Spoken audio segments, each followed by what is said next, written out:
Hello everyone, welcome back to the channel. My name is Cordant and we are back for our Pillars of Eternity 2 Deadfire playthrough. So, we are in the Grand Promenade, which is in Ukaizo. We just had what looked to be like a very end of game conversation with our companions here. And we also lost all of our buffs, which is something that I'm not really that much of a fan of. So I think before we proceed any further, we are going to rest. We're gonna get our buffs here, because I think those will be good to have in case for a final fight. Interesting. And let's continue exploring. And I believe my purpose right now is to try and calm this storm down. Yeah, disable the storm. Eothas is somewhere in the heart of the city. The path to him is shielded by a massive storm and Beowig, both of which appear to originate from a tower in the distance. If the storms could be nullified somehow, I could reach Eothas. Okay. A tiny engraving reads, in memory of Dumu, Tapua and Tokima, Ngati's first chosen. Alright. There's nothing to be done over here. Yeah, I think this is just a pathway to the other spot in the area before we can go down. Yeah, so we gotta go to Ondra's Spire here, which looks to be the place where we're gonna disable the storm.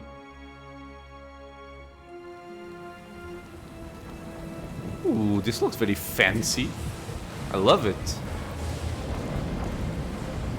So what, some kind of artificial storm to keep people away from Ukaizo? Though the device atop the tower spins in wild, blurring revolutions, the air around it is still and calm. You stand in the eye of the storm, which has cordoned off Ondra's mortar from the rest of Eora for thousands of years. You see an antiquated control panel, its levers engaged in positions of activation. Standing uncharacteristically still, Takehu turns his head to take in his surroundings all at once. A deep furrow cleaves his brow. Something the matter, Takehu? I have stood here before. You have? What do you mean? He sniffs, glancing around with an air of familiarity, settling on details like they were old friends.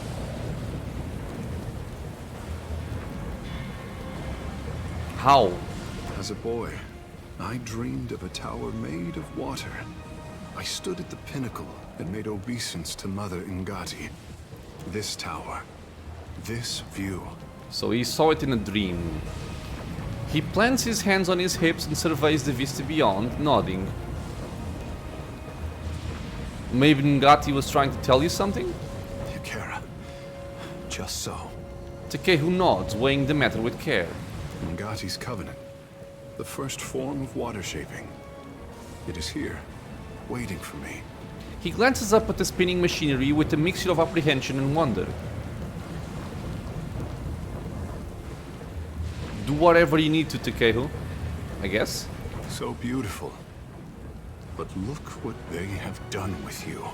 He reaches a shaking hand up to the storm, curling his fingers in as if to grasp something. He covers his heart with one hand and lowers his head, muttering a slow and fervent prayer. From the boiling madness of the storm, a single drop of water lands on Takehu's brow, running down his cheek like a tear. Takehu wipes his eyes dry with his thumb. He pauses to stare down at his hand, as if seeing it for the first time. Are you alright? I remember. Oh god. Let's just hope he isn't evil and turns on us. He clenches his hands into fists. The storm surges around you as the winds pick up speed. Takehu's head snaps back and his eyes squeeze shut in agony, ecstasy, or both. He rouses at last, shaking a few droplets of moisture from his hair. I am the tremor that inspires the tidal wave, the pebble that calls the avalanche. Mother, your son has found his birthright where you left it. Oh god. Takehu raises his fist to the sky and lets out an uproarious laugh. Eventually, he shifts his focus over to you. My people never doubted that Ngati's chosen would find our ancient gift. Kara, I did not share their confidence until now. I am ready, Watcher. Let us finish what we started. Okay, I don't know what that means. He nods to you, resolved and wearing a fierce grin. A deep percussion shakes the tower by its roots. Somewhere in the obscurity of the storm, Eothas rears back his fist to deliver a mighty blow. The control panel has weathered the millennia better than the rest of the city. A layer of dust covers its elegant glass tubes and engraved copper levers, which appear both intact and fully functional. Deactivate the machine. You grip the largest of the levers and bring it up to its starting position. The vibration of machinery gradually slows and turbulent winds grow calm. That was easy. A little too easy.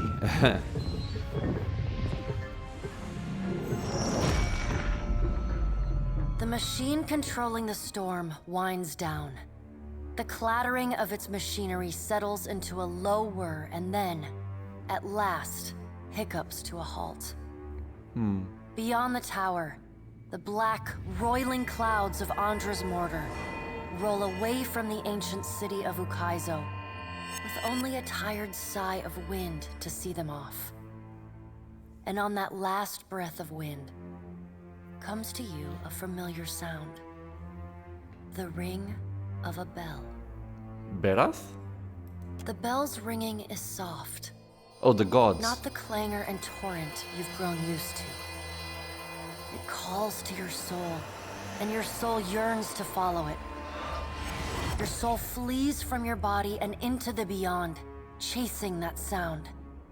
It leads you at last to Berath's realm, to that cold platform and room of endless doors.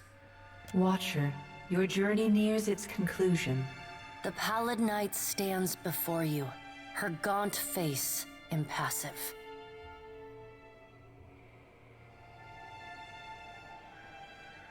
What will come after this?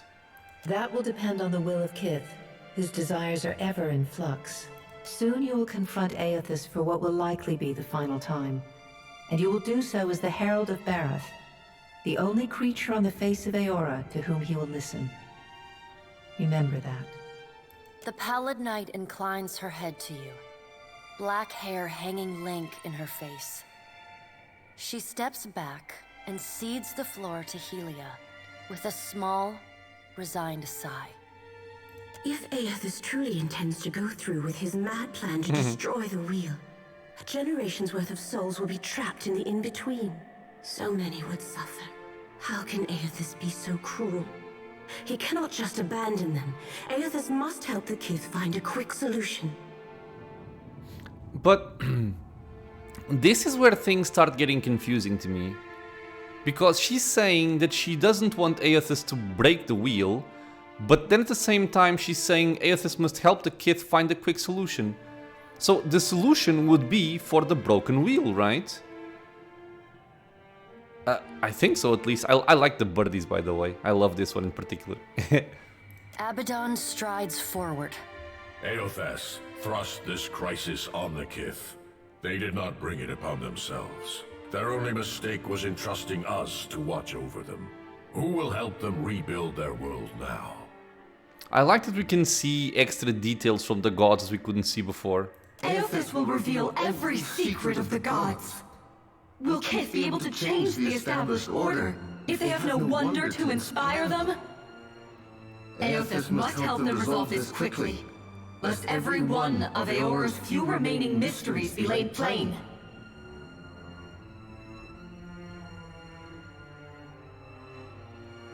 It's Eothas' obligation to help us fix what is about to break. Coddled children learn nothing that is not spoon-fed to them. Oh, I hate this bitch. With the wheel destroyed, Kith will tear themselves apart. It is the gods' duty to prevent that happening, lest they doom us all. And as Kith must be ruled, so too must the gods. I say that if Eothas is so eager to throw down the mantle of power and step aside, I shall take my rightful place as Queen of the Gods again. Not on my watch. Kith are strongest when they follow our lead, and we are strongest when we lead in turn. United in purpose with the gods, Kith can accomplish things that without us, they could never have even begun. They must be shown their boundaries to surpass them. Kith will not solve Eothas' puzzle on their own. And without an established order to fight against, the bonds that bind them dissolve, and they fight amongst themselves. Okay, so we've proved how ill-suited we are to leading ourselves, perhaps you're right.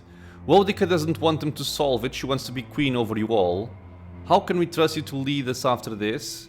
No, we have to figure this out in our own time, at our own pace. Yeah, this one is true. Boudica doesn't want them to solve it, she wants to be queen over you all. Boudica's firm hand is but the motherly smothering of Helia by another name. Mortals should have no special advantages. Only once kith have striven to improve themselves through trial will they truly know their measure. Kith must suffer to find their strength if they are to survive the world into which Eothas drags them. Our intervention in your struggle would be a cruelty and counter to our purpose. He lets his words hang in the air for a moment. Gaze, level with your own. Indeed. Kith must discover for themselves what it is they are worth, and of what it is they are capable. What we do for them, they do not learn for themselves. Trial breeds ingenuity. If our work of generations was not in vain, Kith will succeed in spite of Eothas' actions. So it kind of seems like a lot of people are kind of on board. Well, maybe not on board, but they're accepting the fate that Eothas is about to bring down. I have faith in Kith's ability to meet Eothas' challenge. Do not mistake my words for indifference, Watcher. They are born from a fierce belief in your potential, not a refutation of it. Okay, so Eothas wouldn't do this if he didn't agree with you. Maybe we're not doomed after all. Thanks for that. Boudica has been dripping pessimism in my ear like poison. One of you has tried to convince me that mortals are destined to fail, but I don't believe it. He would abandon us just like that when we need him most. Spare me, our leaders couldn't even work together under the threat of Eothas destroying the wheel. Well, this is also true, actually.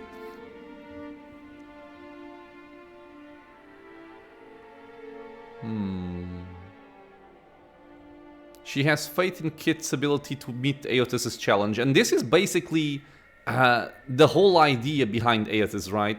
He wants to break the wheel to show Kith what exactly they are living under, the truth about the gods, and that they must fend for themselves and fight for themselves instead of depending on these soul-sucking gods. So yeah, Eothas wouldn't do this if he didn't agree with you. Maybe we're not doomed after all. And yet you come to Ukaizo alone, with none at your back. All that Kith stand to lose. And even then your leaders could not join hands, squabbling instead over prestige and resources. You believe that will change when my final death comes calling? You are a greater fool than I thought. Damn, it's kind of hard to... It's kind of hard to refute this. Margren is blinded by her affection for mortals. She does not see that entropy is the destiny of all things. If Eothas were wise, he would destroy everything. End life, end reincarnation, end death. You're going a bit too far, Rimmergan. Kith have had their chance. It is time to let silence reign. I wonder if there's an ending option where I can just kill everyone. As Rimmergon's words fade, the Pallid Knight returns. She no longer towers over you, a giant even among the gods, but meets you at your height. She lets the arms crossed over her chest fall to her sides. She speaks to you openly, plainly, an expression almost like tenderness, turning up the corners of her lips. Well, Watcher, you know where we stand. What do you believe? Ooh, okay, so the wheel is your creation, you owe us your help in fixing it. Sure. Everything that's happened, everything that will happen, it's the gods' fault. We're better off without you. True change, lasting change, demands sacrifice. The coming days will be hard, but we'll be better for it. Things are fine as they are. If we can't stop Eothas from destroying the wheel, we should only rebuild it as it was. I don't care. The gods did what they could. We'll take it from here. I don't know. The gods, the wheel, I'm not sure of anything anymore. So if I go for this, I'm basically saying that kith are unable to do anything by themselves.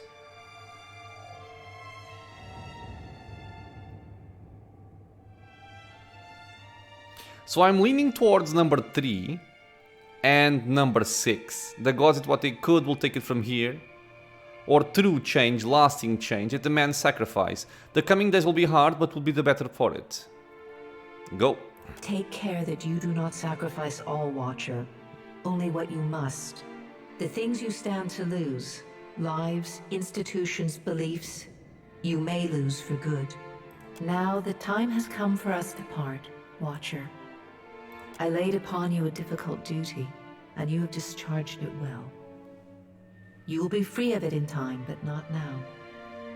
You have work to do yet. You are no stranger to hard choices. You killed Theos, and when his soul was laid bare before you, you chose to destroy it. You granted him peace. Remember the strength it took to make that choice, and know that you alone may sway Eothas now.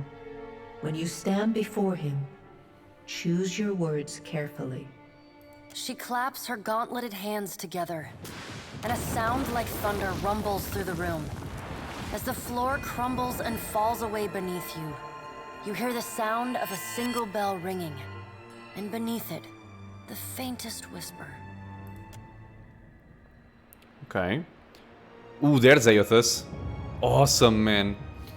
Consciousness returns in a wave as the last of the machine's energy dissipates. The calming of the storm reveals the sprawling city around you like sand wiped from a mosaic. You see the distant outline of Eothas raising his fist in triumph and purpose. You keep falling asleep on me, I'm gonna have to start walking behind you with a pillow. Oh, by the way, the storm's gone. Also, I think Eothas has ended the world. Fair point. Adair takes a long draw from his pipe and nods as he stares at the Colossus in the distance. It seems we're all still here. Aloth glances around, rubbing his head gingerly.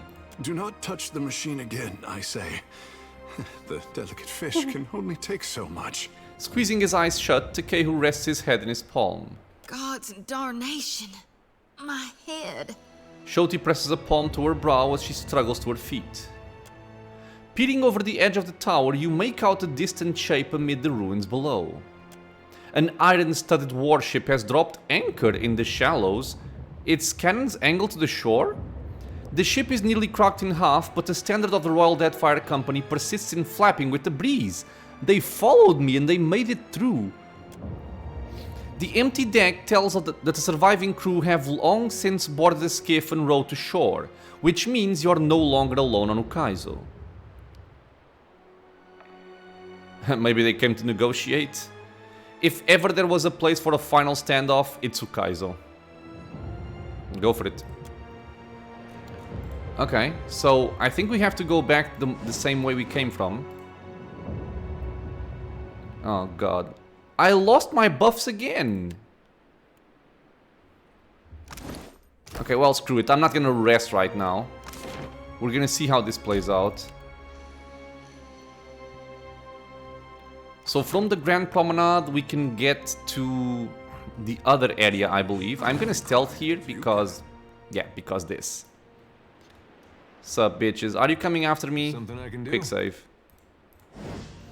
Hazanu Hikaru approaches, her weapon drawn. Her face is bruised and cut and her uniform torn from the rough journey, but her eyes are clear and focused. On you. What you people from lush, bright lands fail to grasp is that Rauatai isn't a storm-tossed spit of land. It's the kith who stand together there. I like that. Ukaizo belongs to us. We've earned it with blood and sweat. Just unite, people. Jesus Christ. And no one shall take it from us now. Why are you arguing about this when Eothas is destroying the cycle? I can't stop him. Neither can you. But I can give my country a chance at weathering what comes next. Rauataians! Defend Ukaizo! Really, lady? You wanna kill yourself for this? This is so dumb. Well, they have a bunch of people. Really? Ah, dude. I don't like it. I don't like it. Mr. Piggy, come over here. Well, we're gonna fight, I guess. Give me chill fog. These guys, they're not too bad, it seems. Oops. Okay, let's make this quick because we have bigger fish to fry than this. Shoti, just give us crowns, I think. We're gonna hold the line here. I have my pistol and my arquebus, which is fine. Let's let them come and see what happens. So stay here. They're all going for dampening thingies. We're getting charged. This guy is casting something... I think it's a sworn enemy, I believe. Because it's a paladin. Okay, so let's buff up it there. Try and see if he doesn't get hit. Here comes the first friend. Mr. Piggy goes fight. I'm gonna start messing up these Rawatine soldiers. So bleed and bleed. Okay, good driving flights over there. Shoti, give us devotions for the faithful here. Yep. And you can give us a Moonwell, and then I'm probably gonna go for lightning. Okay, you're singing, you can just stay like this. These mages, screw them. For right now, at least. It makes no difference. Okay, so Shoti has given us her cast. I am gonna go for the symbol of Eothas to give us all better defenses. And also burn our enemies. Now, Aloth, I would love to grab these guys in the back there. Maybe I can, if I do like this. Let's try it. Oh, come on, man, move! Whoa, whoa, whoa, whoa, whoa. Heal up. Aloth, move up, man. Okay, let's try this again. Pull people in. This should work fine. Okay. Now, I'm still shooting people. There's a bunch of hawks over here. Not sure if they matter too much. Azanui is basically dead. I think I'm just gonna kill her. I'm going to shoot like a wounding shot and then a devastating blow. And see if it kills them both. This does not work. Okay, only one shot for me. It's fine. I'm immobilized because of thorny roots. Bleh. Just stun everyone. I'm gonna keep shooting. Okay, this guy's stuck. Ooh, that's bad. Well, let's see. We have defenses from Shoti. Let's go for some shields as well. I'm gonna kill these people. Nice. That's it. Ooh, good. Oh, excellent pull. Now, with that, I'm gonna try and go for combusting wounds here. And then just AoE everything down over here. And see if they like it. Okay. Okay, one down. I think I killed the... Oh no, he's over there. Azanui Karu. Just wound that guy. Okay. Shoti. Let's get some passive healing, I think. Okay. You gave us lightning, so come over here. Oh, he's immobilized. Right. Let's get some more passive healing on our front line. These are all dead if this goes off. Come on, Aloth. Good. Makes no difference. There's a wallop. This is wonderful. Shoti, let's just heal it there here. Thank you. Okay, lovely damage from Aloth. And now Aloth can basically just toss out Chain Lightning to just kill everything. And we're fine. This guy must have like 30,000 unbending trunks. Yes, he does. Okay, as expected. Wait, they're still alive. I see. Well, in that case, this again. Complicated. You guys think you're smart? You're not smart.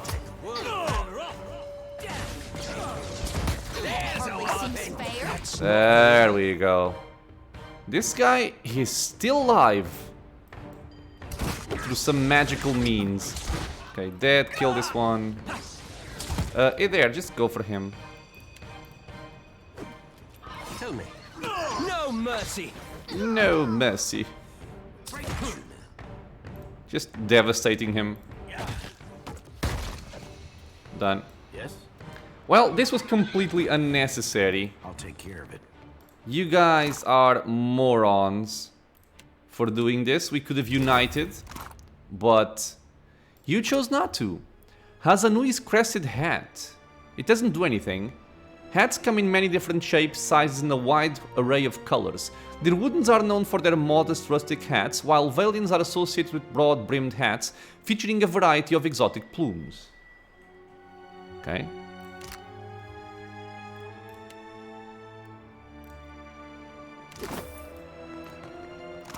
Does it do anything special?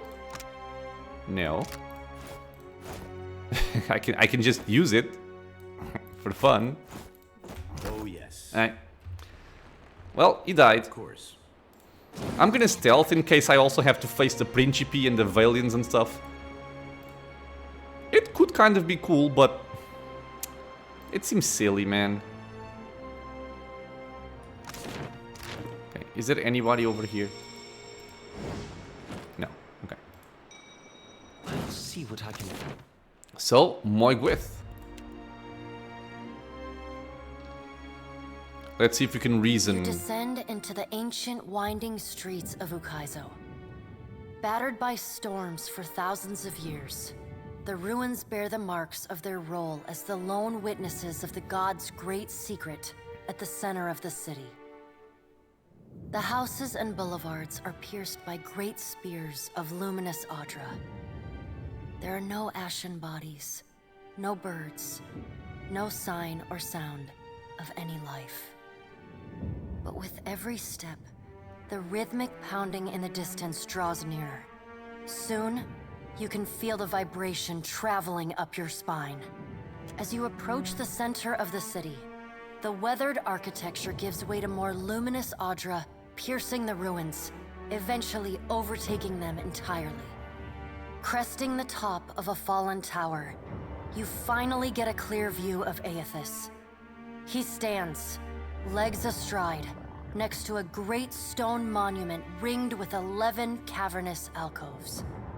All but 3 hold a gargantuan skeleton, bones scrubbed clean by the city's storms.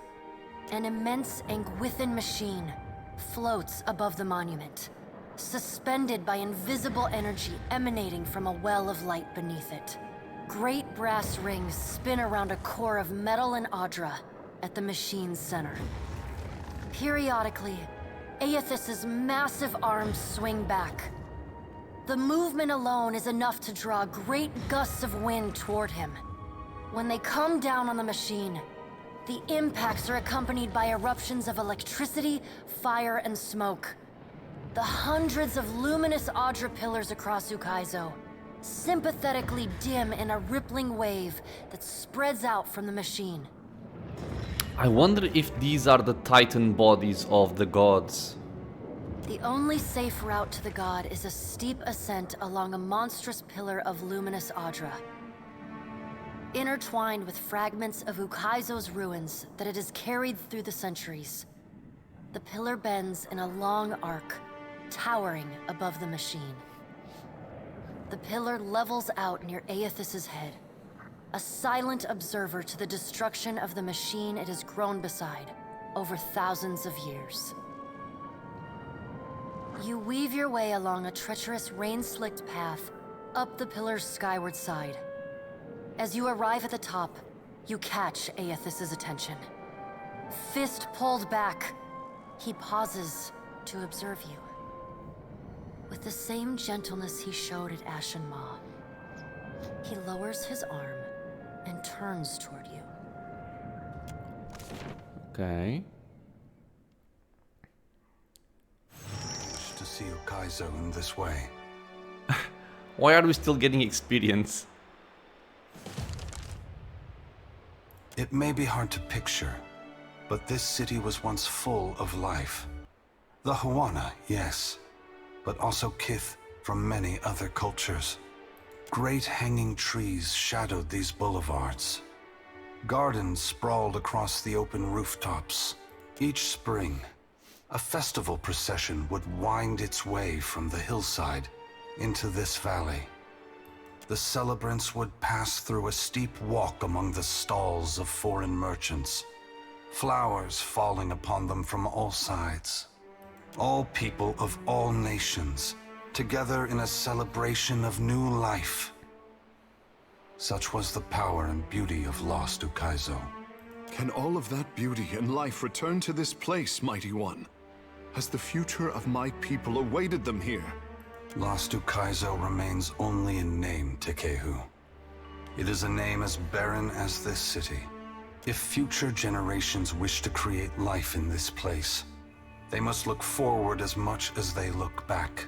This isn't right. You can't put this burden on us. You can't make the gods' problems, our responsibility to fix.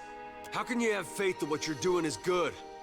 You know how many people are going to suffer because of this. No matter how you spin this, you can't set it straight.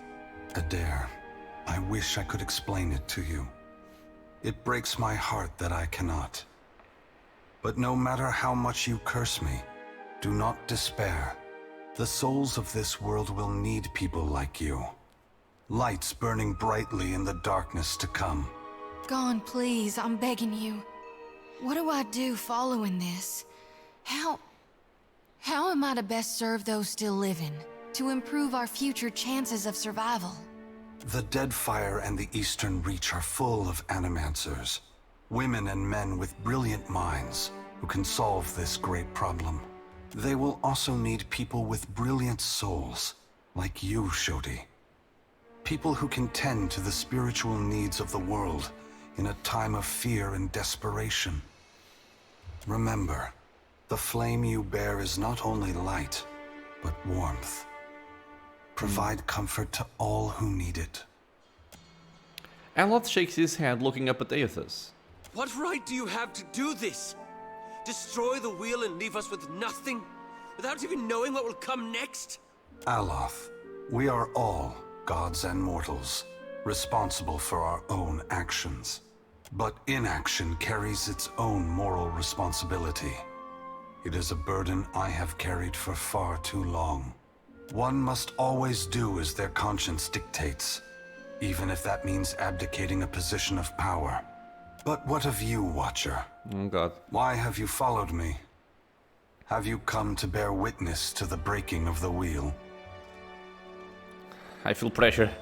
I've come to ask you to take pity on the mortals of this world who will suffer for your actions. I don't think this is gonna work. After you've gone, the gods will go to war with each other and with mortals, unless they have a strong leader. He's gonna aim at me. Mortals are going to need a head start on things to prevent the gods from re-establishing control. You need to inspire them. This sounds good. I want you to go further than breaking the wheel. I want you to destroy it all. Only to bear witness, or I've come to fight you. I seriously doubt there's gonna be an option to fight this guy because he's just extremely massive. Let's go for this one. Mortals are gonna need a head start on things to prevent the gods from re-establishing control. You need to inspire them. Mortals are already inspired. It is what has pushed them on for hundreds of generations to reach this point in time. Animancy is poised to go far beyond what we Engwithans ever discovered. Why does Helia think I should lend more power to mortals? If this is truly for the benefit of mortals, you are obligated to set them on the right path, not just leave them stranded. I like this. I want to ensure that the gods don't have the upper hand in the struggle to come, because I believe in Kith, believe in our potential to do good in this world. Okay, I'm a good soul in the game. So, yeah, because I believe in Kith, I believe in our potential to do good in this world. As do I. From where should mortals draw their inspiration? They should look to the future. Their imagination and inventive spirit should guide them. They should take lessons from Eothas' past, the rich history of their cultures. Let's look for the future. They should look to the future. Their imagination and inventive spirit should guide them. Very well, Watcher. I will ensure that mortals are inspired by my passing, that my power not be expended in vain. Indulge me in a moment's curiosity. There is something I wish to know about Eora, about Kith, that I can only learn through your eyes. Go on. You followed me all this way, dodging an armada, navigating an impenetrable wall of storms, voyaging across uncharted seas, besting a guardian who existed to bar your trespass, with the machinations of gods echoing in your ears. And you did so on your own. That is no small achievement. Kith across Eora will hear the tale of it, and look to you with awe. I believe that mortals possess the strength to collaborate and shape a future of their own design. Not all of my brothers and sisters agree. I had hoped your actions would set an example for the future, demonstrating the resilience and ingenuity of mortals when they work together. Coming to Ukaizo unencumbered by alliances proves a different point than the one I intended. But it is a valuable one all the same. What inspired your decision, Watcher? Did the choice echo your foundational beliefs? Or were you influenced by observation? Man, this choice messed me up. God damn, they all wanted an alliance to come here. Mortals couldn't work through their petty differences. I didn't have time to wait for them to see reason. I thought Wodika made a good argument. Collaboration is fine, but Kith required a guiding hand. I didn't come to the Deadfire to settle the problems of others. I work alone. Well, it might mess up the narrative we're building here that Kith can solve all problems and I believe in them and all that stuff, but I don't really like any of the other arguments here or the other answers, so I'm gonna go to the honest one. Mortals couldn't work together, couldn't work through their petty differences. I didn't have time to wait for them to see reason. I thank you for your perspective.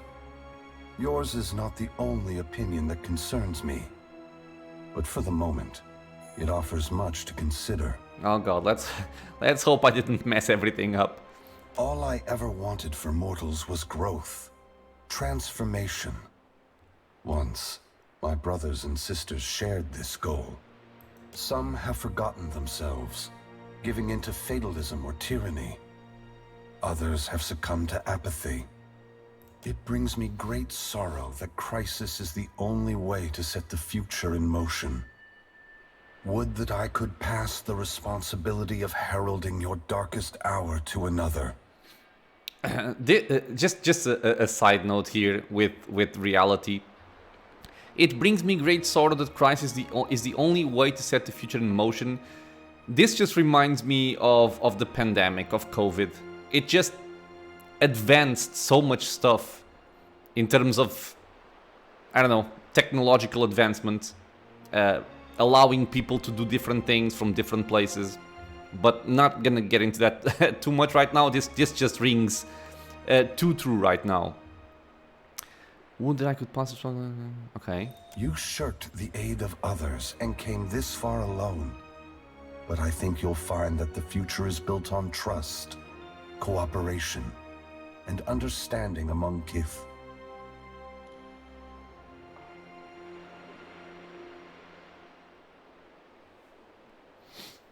I kinda wanna ask questions, but I think I like this one better. So thanks for the lesson. What happens next? I hope this isn't snarky. I must attend to my final work now. I cannot delay any longer. You have carried a heavy burden across the Deadfire, Watcher. Before I go, I would rid you of it. Oi. No sooner have Eothas' words entered your mind than you hear one final dissonant ring of the chime within you, then silence. The knot that formed when the Pallid Knight first addressed you in the Beyond is now gone. Ah, okay. You are free now. As free as any of us can be. Many will come to you for help in the years ahead. Animancers, priests, even the gods themselves. I have great hope for you. But always remember that your future is for you to decide. Use your freedom well. Eothas squares himself to the machine. As you move to a safe distance, he draws his fist back and resumes his assault. Okay. The blows rain down with increased fervor, but the machine perseveres in spite of his efforts. Spreading his arms wide, Eothas draws power from the luminous Audra clustered around the valley. The energy courses through his body, limbs overflowing with intense light and waves of heat. He returns to his task, each strike bringing with it the sound of cracking stone and twisting metal, the flickering of luminous Audra across Ukaizo. As the ancient machine finally begins to succumb to his strength, so too does Eothas' body, built to withstand the passage of thousands of years. The great Audra statue has finally been pushed beyond its limits. So he's basically killing himself while killing the machine. Cracks appear along the hands, then race up the arms. Eothas does not slow his assault, but continues unabated. Its brass rings twisted. The machine spins erratically but withstands the relentless barrage. Eothas stands astride it and pummels the base of the machine. Soul energy begins to flare out from the machine's heart, warping the air with the intense heat. Eothas drives his right fist into the machine's center, the core of metal and Audra. The god lets out a deafening shout, something between a cry of anguish and a roar of exultation. You see Eothas' arm shatter upward from his hand through his elbow. A flash of light and heat bursts from the core, accompanied by a cacophony of destruction. The moment passes. As Eothas' shout echoes throughout the valley, your eyes begin to recover. The god's work is accomplished. The great machine of Ukaizo has been destroyed. The wheel has been unmade. It's kind of interesting that the entire premise of the game when you start is to come to the Deadfire as a Herald of Berat to stop Eothas. And I come to the finale and I'm actually agreeing with him in destroying this. I mean, maybe agreeing is too strong of a word, but I don't know. But yeah, I kind of see what he's doing and why he's doing it. He wants kith to stand up for themselves, not depend on the gods. And these gods are kind of mischievous as well, like we've seen it with Wodika. Wodika is horrible, so... Well, let's see what we did. As Eothas' voice fades, the enormity of what you've accomplished sinks in. You have confronted a god. You have rediscovered the ancient city where the wheel was forged, and you have seen the wheel shattered. What comes next is uncertain, but already the legend spreads of the Watcher, who survived Andra's mortar and stood toe-to-toe with Eothas. I wasn't expecting the game to end just like that, but... Well, let's see it. On your recommendation, Eothas disperses his essence, and that of the thousands of souls within him, to centers of knowledge and learning around the world. That's cool. Animancers, engineers, wizards, and scholars of all stripes make astounding breakthroughs in understanding and harnessing the phenomena that govern Eora. While some of these developments prove beneficial to kith, others are decidedly less so. That's part of the deal. But such is the price of innovation. What remains to be seen is how, indeed whether, they will restore the cycle Eothas has broken. In reaching Ukaizo and facing Eothas, you have accomplished the impossible. And you have done it without the assistance of the great powers of Deadfire. Your feats capture the awe and imagination of a world that needs heroes more than ever. Some say your intervention prevented Eothas from a far worse act of destruction. Many believe you will be the salvation of Eora. With each day, your legend grows, as does the chaos in Deadfire. Yeah, it's always bittersweet. Ukaizo remains unclaimed, and the Efekia Channel becomes the site of a near-constant battle as the Huana and the Rauataians vie for control of the unprotected Yeah, of course. island. The Rauataians rely on their cannons, and the Huana call forth massive waves and beasts of the deep to sink their foes. And while they chip away at one another, the Valians and the Principi pursue their own ends with increasing abandon. Emboldened by their rivals' distraction, the Valian Trading Company seizes territory and mines luminous Audra at a startling pace. Huana villages are left at the mercy of unscrupulous speculators, and resource-rich islands are swarmed and stripped. To support their operations, the Valian Trading Company begins shipping ever greater quantities of supplies and luminous Audra to and from the archipelago. This attracts the attention of the Principi, who target these ships with increasing aggression. The promise of fat prizes draws even more pirates to their ranks.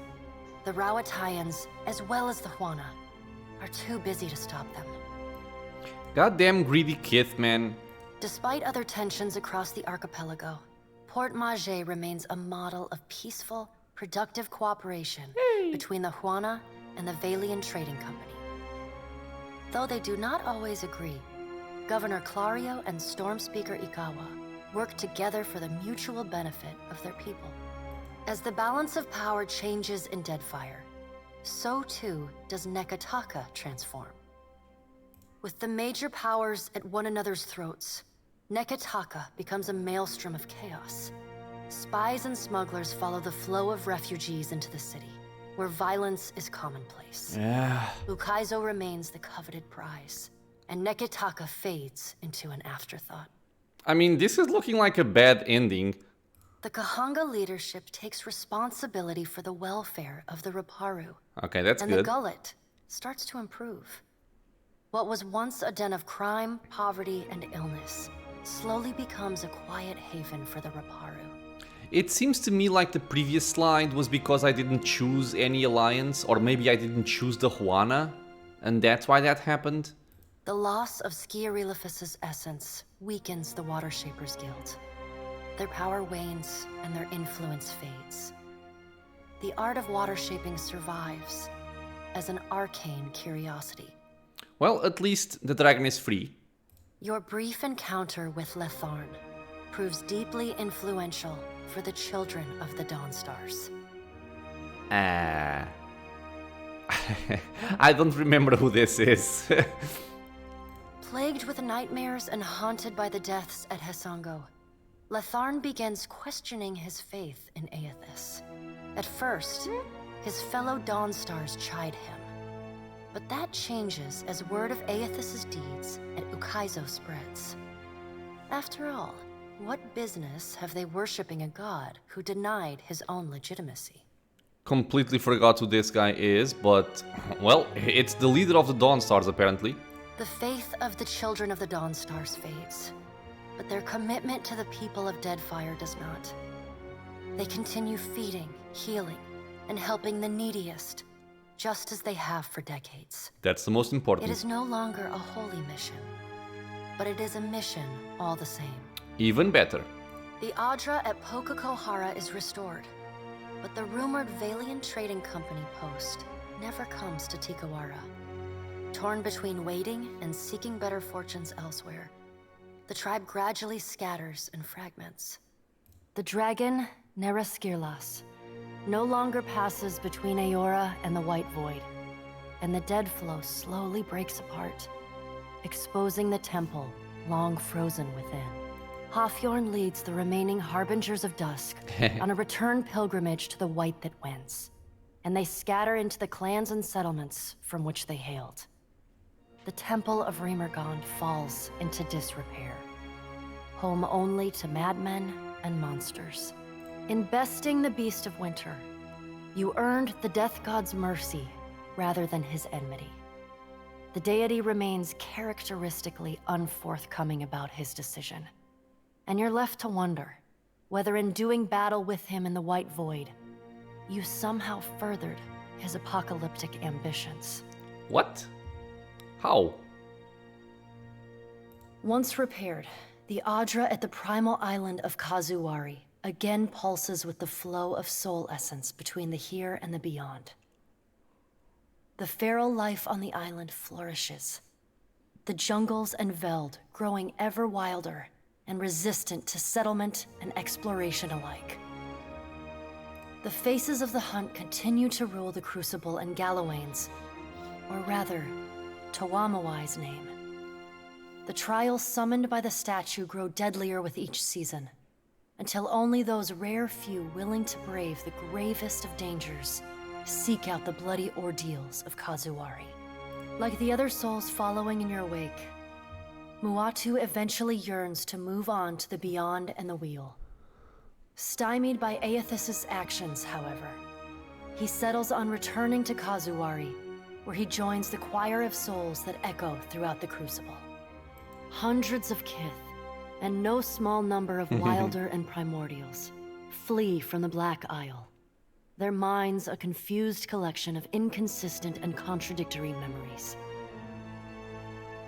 Each escapee bears knowledge that was once lost, and agents of the Hand Occult across Eora work tirelessly in the years that follow to hunt down and end these fugitives. They find far fewer than they hope. Encouraged by her arcane successes, Bakarna returns to her observatory to continue her studies of the celestial spheres.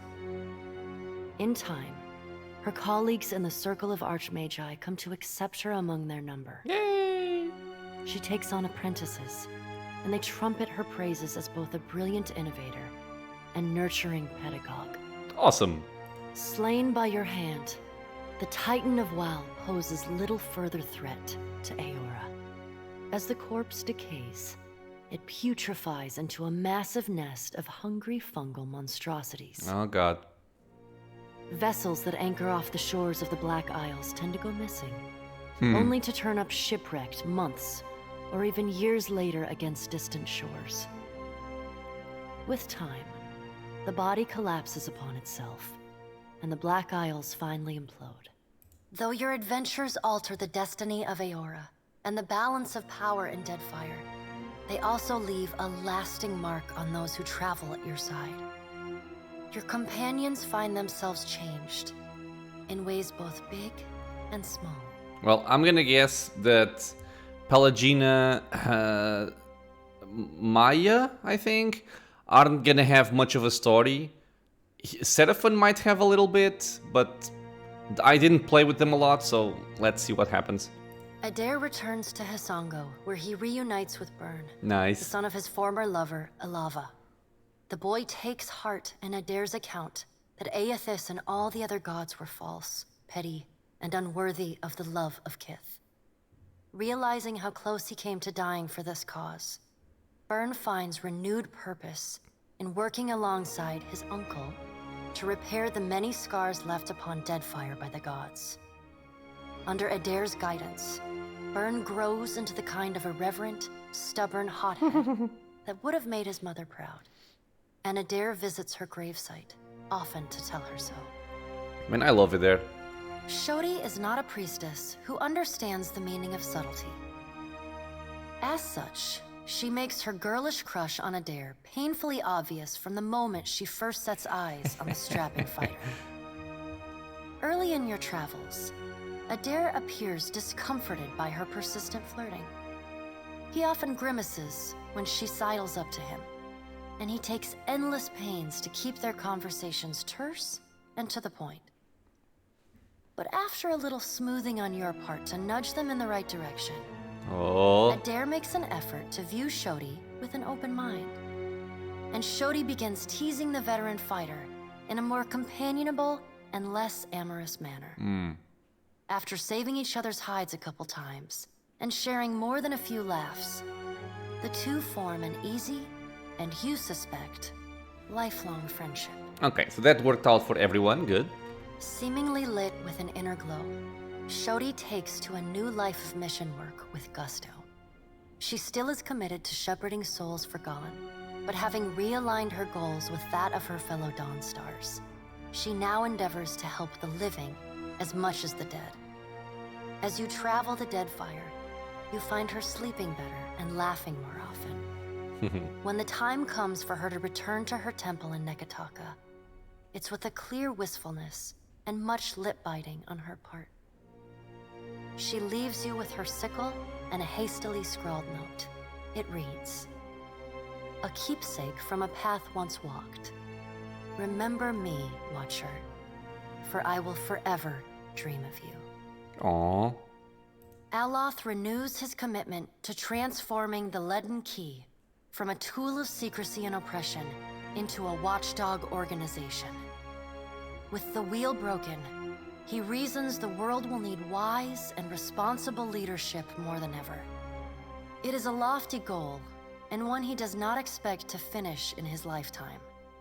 But if there's one thing he's learned from the Watcher, it's that a single person can change the world. You let Romaro go, and the former pirate ostensibly set sail for the trade lanes of the Eastern Reach, the Edier Empire, Old Valia, and the Republics. For the remainder of your time together, Seraphon seems, if not exactly happy, at least contented with the outcome of your confrontation with his former mentor at Sayuka. I think I did the best I could for this. And yet, when the two of you part, Seraphon seems emboldened, invigorated by a new sense of purpose. He buys you a drink, toasts to the Deadfire, says let's see if we can make something worth a shit out of what's left of these Principe swabs, and sets sail the next morning. In the years to follow, rumors occasionally reach you of the Blue Orland pirate of the Deadfire, a privateer captain as keen to free slaves or fight foreign influence as he is to plunder and pillage. The Valian Trading Company is initially furious when they learn that Pallegina had assisted the Watcher in claiming Ukaizo. In the chaotic aftermath, the company takes a more nuanced view of Pallegina's actions. The turmoil in the region allows the well-organized company to seize a number of valuable assets from their competitors. Though Pallegina is not rewarded for her actions, nor is she punished, the Dukes and Songreta agree to forget her support of the Watcher. She is quietly reassigned to duty in the Valian Republics, an order she gladly obeys. Pleased with the Navy's conduct throughout the Deadfire campaign, Maya returns to active duty. She can find a free drink and a sharp salute anywhere she goes in Rawatayan territory. Okay, good. In recognition of her performance, the Navy attempts to give Maya less strenuous work. She flatly refuses, throwing herself into the fray whenever she can. Her rifle never has time to cool. Well, it's a good ending for her and I never picked it up. She looks forward to seeing her brother again. So does Ashiza. Takehu never intended to grasp at the destiny his coming foretold, but he finds himself doing just that. He sails from island to island as an emissary from the gods to the Huana people. The tribes welcome his message and use it to bridge their traditions across the archipelago. Huana unity has never been stronger. With Ngati's covenant firmly in mind, Takehu feels confident enough to reshape the very Deadfire. Your farewell is short and cordial. Nothing further needs to be said, and you wish each other well. Takehu does not look back. The sea feels restless in his absence. Your pursuit of Eothas and your journey to Ukaizo signal the end of forces that have shaped the lives of Kith and the course of nations. The cycle of reincarnation has been broken.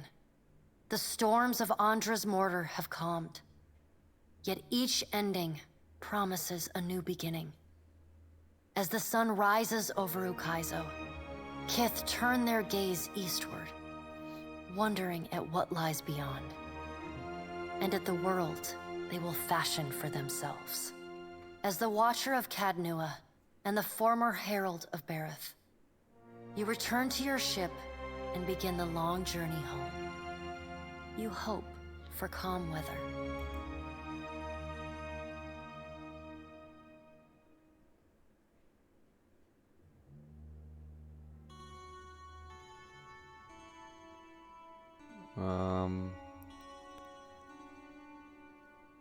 Roll credits. Yup. Okay, well, I'm not gonna spend too much time right now giving my thoughts or like my personal review of the game, because I don't think we would have enough time for such a conversation. I will say, and I've said this throughout the entire game, I love this game. I think it's an amazing game. I honestly can't believe that it's taken me so long in my life to actually play through Pillars of Eternity 2. I love it. It was an awesome experience. Amazing game. I think it improves on a lot of aspects from PoE1. I think this game can be more appealing, especially for people who are not so accustomed to classic RPGs. So I think, for example, PoE1 is less forgiving in certain mechanics and certain game designs. And it does feel like this one has been kind of tailored a little bit better to newcomers as well. There are some advantages for that. There are also some disadvantages for that, clearly. I'm not gonna say it's only one way. But yeah, I do think it's an awesome game. About the ending, I am gonna try and load the game again outside of a video, because this is just gonna be me experimenting. But I will try to load back the game before we talk to Eothas to see if there is a fight possible there. It seems unlikely because, like, Eothas is a massive being of Adra. That guy withstands volcanoes and massive waves and everything thrown at him. I find it hard to believe that there would be a fight between the Watcher and, you know, our party against that kind of a giant. But I will test it nonetheless. It does feel a little bit weird, and I think I understand what people were talking about in the comments when they referred to the ending being a little bit underwhelming or weird. And oh god, this is Matrix at this point. And my interpretation of that is that it kind of finishes unexpectedly. Or let me rephrase that. Not unexpectedly, you kind of expect the game to end at that point, but it feels like there should have been something more there. Because what I gather from it, or what I gather from this, my initial playthrough, is that I got distracted by the mega boss there. Sorry, that's kind of a spoiler. Like what I was saying. What it feels like is that the final boss in the game is the one you face when you enter Ukaizo. Like, that Guardian of Ukaizo with the two Ingwithan Titans. Basically, that's the final boss. Because after that, you're kind of walking around through Ukaizo. Which, again, that does feel a little bit weird, because there's so much talk, there's so much mystery, so much lore about lost Ukaizo and finding the way to this mysterious land. And when you look at the map, there's like the big portion on the top right of the map that's basically saved up for Ukaizo. And I was thinking that was gonna be like a cluster of islands or some very large place to explore with more quests and, you know, something. And in the end, as soon as you cross that threshold where the game says there's no turning back, there's nothing else to explore in the map because you can no longer get back to your ship. And the only thing you have in that top corner of the map is indeed the Ukaizo area we just went through, with a couple of different small areas where we fought the Guardian, which is, like I said, basically the final boss of the game. Then we also fought the Rawatayans. I'm not sure if it's always the Rawatayans or if we got them, I don't know, because we came alone. I don't know. But it feels like there should have been something more. Because my experience right now was, well, yesterday I finished the episode thinking, okay, I'm gonna save up for a fresh new episode where we're gonna have a lot of lore, a lot of stuff to discuss, and we're gonna have like a massive in-game boss fight. And in the end, you have dialogue with Eothas. I'm guessing what you say will affect the ending slides, but that's basically it, right? There's nothing more. So, I do enjoy the idea of this ending. I would have preferred if there was something a little bit more palpable at the end. Like I said, like a boss fight, like something you'd have to, you know, work through in gameplay wise before you can actually reach the end of the game. With that said, I don't completely dislike the ending like a lot of people apparently do. I also don't understand what happened for this game to not have to not be successful when it came out, because my understanding is that Pillars of Eternity 1 was a massive success, like the spiritual successor to Baldur's Gate. Everybody loved it, or a lot of people loved it at least. I wasn't one of them because I was very deeply into Baldur's Gate and I love Baldur's Gate very dearly. It's still my favorite game of all time. And when I turned to Pillars of Eternity, it was so different that I couldn't really get into it. And I was failing to understand what made the game great. That was my mistake, by the way. The game is excellent. But the first game has massive success, or had massive success. But then the second one came out, and it's like, from everything I read up to this point, I think it was kind of a flop, a failure, I don't know how you want to call it. Maybe it was just a marketing problem. Maybe it came out at the same time that other very popular games came out. I'm not really sure. Because this is a brilliant game. This game is amazing, and I say this... I know you guys have been watching... Well, most of the people here in the channel are watching the channel because of the classic RPGs, and you are basically watching the games that I love the most. This is my favorite style of game ever. In my entire life, through all of the styles I've played, and I've played them all, classic RPGs are my favorite style of game. But I can be extremely critical of games. So, believe me, when I say that I find a game truly excellent and an amazing experience and a whole lot of fun, it really needs to be something different and well done. And this is it. This is an excellent game. I love this game. Part of me wishes that I had played it before, because I feel kind of silly never having played it until now. And at the same time, I'm quite happy for it, because at this point in my life, I got to experience an excellent game where, you know, there's not really a lot of classic RPGs coming out. So it was a fresh experience for me, amazing, I loved it. I'm gonna still have a separate episode to, you know, show off my characters and you know, the builds and maybe some items.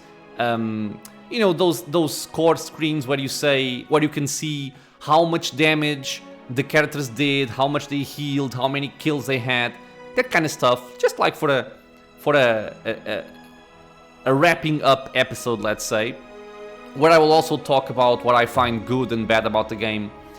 But yeah, truly an excellent experience. Loved the game very much. Anybody who asks me, I will definitely recommend this game to be played. I still have the mega bosses to do, so that's something that I will be looking forward to briefly, and I'm gonna make, you know, separate episodes for each of those if they are as tough as I've been made to believe. But yeah, really awesome game. I'm also very much looking forward to starting a new game in Trial of Iron mode, because I do want that achievement in this game, and I guess this playthrough also proves that I'm perfectly capable of doing it. My only death was in this stupid DLC. Okay, so if you've been watching up to this point, you know that this is the part that I like the least.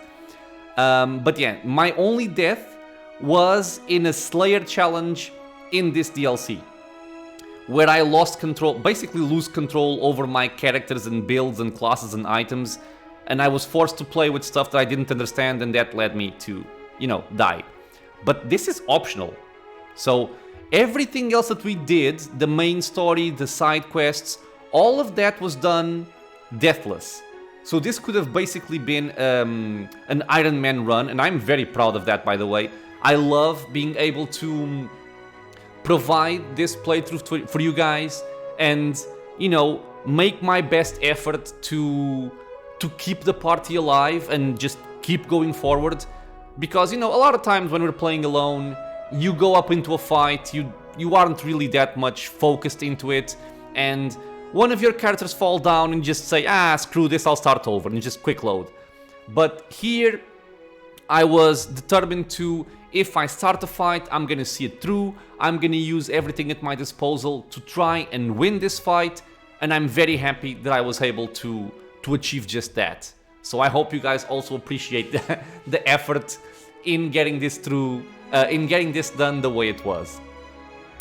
So yeah, I could go on, but I'm gonna have to finish here, my friends. Sadly, I don't have Mr. Chauncey here in the screen for the finale. But yeah, well, excellent experience. I want to thank each and every one of you who chose this channel to be here with me, watching some Pillars of Eternity 2 Deadfire. I truly hope you guys enjoyed the run, you enjoyed the playthrough, seeing me struggle with the challenges, all those things. I hope it was fun. As always, if you guys have any questions, suggestions, if you want to share your thoughts about the game, your own playthroughs, anything at all, leave a comment below. If you're enjoying the content, consider subscribing if you're not already.